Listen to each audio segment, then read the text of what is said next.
Hi, I'm Marcus Hoyle, coach, trainer and facilitator with MR Dynamics, and this video is about getting more from your one-to-one conversations. So the video has been designed specifically for teams who've had insights discovery training with us with MR Dynamics, and the aim is to have your knowledge of the colors refreshed, bring back some of that knowledge and energy that you had when you left the session, and also to introduce you to a couple of new, simple, effective models and techniques of how you can keep some of the messages going and apply this learning around insights discovery to some other areas. So today we're going to talk about a couple of points. Number one, starting with outcomes in mind. Secondly, who am I talking to and what do they need from me? Getting commitment.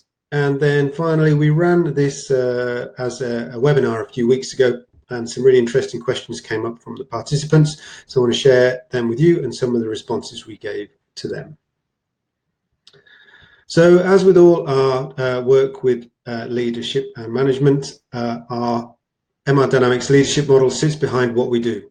So in our model, we have the what of leadership, which is what's my direction, what's my goal, what's my strategy. We have the how of leadership, which is more about your behavior, your techniques, your communication, your engagement, this kind of thing. There's the why of leadership, which is more around the ethics and the morals and the values that sit behind what you're trying to do and what you're aiming towards. And then in the center of all of it is you. How can you be an authentic, a powerful leader using your own individual leadership style? So today's video is much more focused on, if you like, the what and the how of leadership. What do you want to focus on, and how do you run those conversations? So there's a couple of quick concepts to run by you. First of all, number one is we believe very, very strongly that there is no one way to be a leader. Every individual has their own individual leadership style. There's no better or worse way in terms of personality to be a leader. It's about finding your own authentic way, bringing out your own strengths and looking out for your own weaknesses. Also, the good leaders have to work at it. If you're going to find a really good leader anywhere, it doesn't happen by accident. The really good leaders are ones who reflect, they have humility, they constantly learn, and they try to improve. So what we do is we put these two ideas together. So we have insights discovery to help you understand your own leadership style, and also this idea of situational leadership, which is that depending on the different situations, depending on who you're with and what you're trying to do, different leadership styles and behaviors will be appropriate for some things and less appropriate for others. So as I say, the insights discovery is a big part of this. So let's just quickly run through the insights colors. Now, we really strongly believe, and it's really important for you to remember, that we all have all four colors within us. Now, we'll have a preference for some, and we'll have others that we don't use so much. But to be a really skillful leader, you need to use the colors situationally and skillfully in different situations to help you get the most from what you're trying to do. So we've got the fiery red, competitive, demanding, strong-willed, purposeful. And we have the opposite to that, which is the green, more caring, listening, patient style. Then we have the blue, which is that detailed, analytical, questioning, formal style. And then finally, we have the outgoing, sociable, sunshine yellow, which is enthusiastic, optimistic, and persuasive. So again, we have all four. So let's talk about where some of your strengths around one-to-one conversations might come through, maybe somewhere your development areas might come from as well. So number one, starting with outcomes in mind. We found over our time that more conversations you would expect don't have clear outcomes articulated or even decided by the person who's instigating that conversation. So many people go into a conversation, maybe they have an idea what they want to get, but they don't communicate it. Well, maybe they have a clear idea, but they don't communicate it. So what we would say is start with outcomes in mind. If you go into a conversation, you don't really know where you want to go, it's unlikely you're going to get the outcome you're looking for. So do you just want to have a chat? Do you want to give information to someone? If so, great, tell them you're about imparting some information. If it's a chat, tell them you just want to have a chat about things. Do you need to make a decision? Again, if that's the aim of the conversation, say it. If you're looking to improve communication or review a process, if you're looking to problem solve, make that explicit up from the front, and you're much more likely to achieve what you're trying to get. Okay, so that's number one, start with outcomes in mind. Number two is, who am I talking to? Who are they? Where are they coming from? And what do they need and want from me? So this is where the colors come in really, really nicely. Now, if it's one of the people in your team who did the training with you, or someone else in your organization who has an insights profile, that's absolutely fantastic. Got a head start. You don't need to do any of the things I'm going to talk about now, because you can just look at their profile, have a look at their communication pages, talk about their management style, talk about what motivates them, and you can make a great way forward to finding out what they need and what they don't need from you. If they don't have a profile, all the clues are usually there anyway, from the body language and the verbal style. So we would suggest to you, if you want to recognize behaviors or personality preference in someone, first of all, have a look at their body language. How do they carry themselves? Are they animated, or are they quiet? There will always be clues in the body language. Next, have a look at their verbal style. How do they speak? Do they undulate? Are they passionate? Are they quiet? Are they considerate? Do they ask more questions, or do they tell? Think about the verbal style. Next, have a look at their interactions. How are they in meetings? How are they in social situations? And then finally, their work environment. What's their space around them like? What's the kind of ideal workspace that they have? How do they tend to surround themselves, and what kind of environments or situations? They're like noisy, busy environments, or do they tend to seek out quiet, secluded places? Think about what's their work environment like. And so, yeah, you might get someone who's very outgoing in their body language. The verbal style might be quite expressive, but again, you might find them quite questioning as well. And as you go through, you can see a pattern coming through. And it's very, very rare that you'll get someone with one color all the way through. Now, remember, we all have all four colors. So it would be strange if you didn't have all four colors coming through. But within these four areas, you might see a pattern coming. So, for example, this person here seems to have high yellow energy. With the other three, I don't know, maybe the green and the red and the blue, not so much. This will give you a clue as to what their preference is. So if I know where they're coming from, what do I do with it? So there's some do's and don'ts with the communication. If I identify that my colleague has high blue energy, in that one-to-one conversation, I'm going to get a better result from the conversation if I come well prepared and I'm thorough in what I want to talk about. If I come with evidence and specifics, I'm much more likely to have a good outcome. And especially if I let them consider what I'm saying, give them some time. Now, the approach of someone with has high yellow energy might be quite different.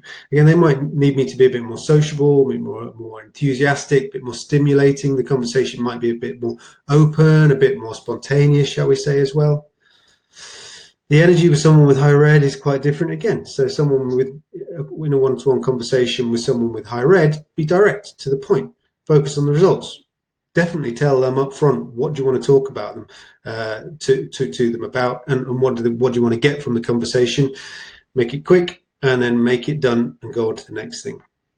And then finally, with the green energy, similar to the red in a way, be upfront. Tell them what you want to get from the conversation, but put things into context. Why are you talking to them? Show that you're listening. Make it a very much two-way conversation. And similar to the blue, give them some time. Ask them questions and give them time to answer. So if you do these, you're much more likely to get a good result from your one-to-one conversation. All right, finally, we have our third point, which is getting commitment from people to do things differently. Well, if I've done one and I'm clear in what I want to get, what the outcomes are, and if I've done two and I've done my best to adapt to that person's style, I'm already far, far more likely to get commitment from that person if I'm asking them to agree to something.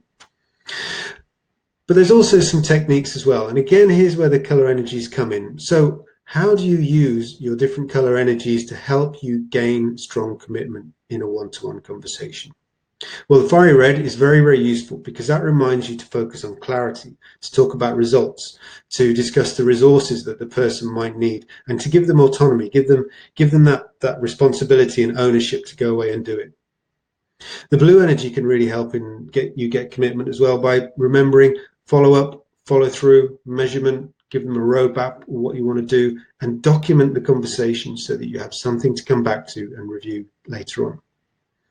The yellow energy is helpful, but in a different way. The yellow energy brings a vision of what the commitment's going to gain, an optimism that the outcome's going to be good, an appreciation for the effort that the person's putting in, and freedom to get on with it, freedom to do it their way, and just and to experiment and try things out. Finally, the green energy is really, really helpful commitment because it thinks, okay, what support does the person need? What's the team around them doing? This thing that they're committing to, how does it affect other people and the network within which they work?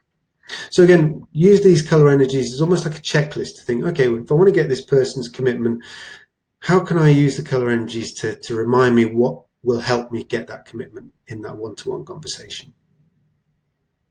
Okay, so finally, there's a couple of question answers that came up. So I'll just quickly talk you through. There's three particular ones that were interesting. Number one, there was a manager who had very high yellow energy who said, is it okay to say, can we just have a chat? He said, when we were talking, I just realized I do this a lot, even when it's something quite serious. And, maybe there's a difficult conversation to have. I always start with, can we just have a chat? Well, I wouldn't say personally that I don't think there's anything particularly wrong with that. But a chat about what? I would follow up, can we have a chat with why, what we want to get out from it? So for example, if you want input from that person, if you're expecting them to give you some information, especially if you have a colleague with high blue energy, telling them up front that that's necessary can really, really help. Again, if there's a decision to be made, telling someone with high red energy can help them engage and stick in that conversation because they know where it's going. But yeah, by all means, use the phrase in addition to some specific information about the reason and the outcome.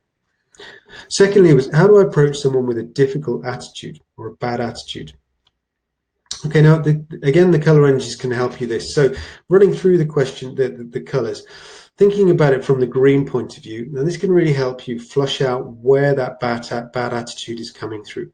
Listen without judgment, be empathetical. That's where the green energy can help. The yellow energy, is optimistic. We'll find a solution. The blue energy can help you say, well, if someone's got a bad attitude, what specifically did they do to tell you that they have a bad attitude? What were the exact behaviors that led you to this conclusion? And the red energy can be very clear in terms of lines of engagement. This is acceptable. This isn't. This is what I need. This is the change I need to see. And these are the consequences if I don't. This kind of thing. So think about the four colors and they can help you approach maybe a difficult conversation with someone who has a bad attitude. And then finally, how do I use this with up managing to senior managers? Well, rule two, the second thing we discussed around recognizing someone's style can really help with anyone, even senior managers. Not every senior manager leads with fiery red energy.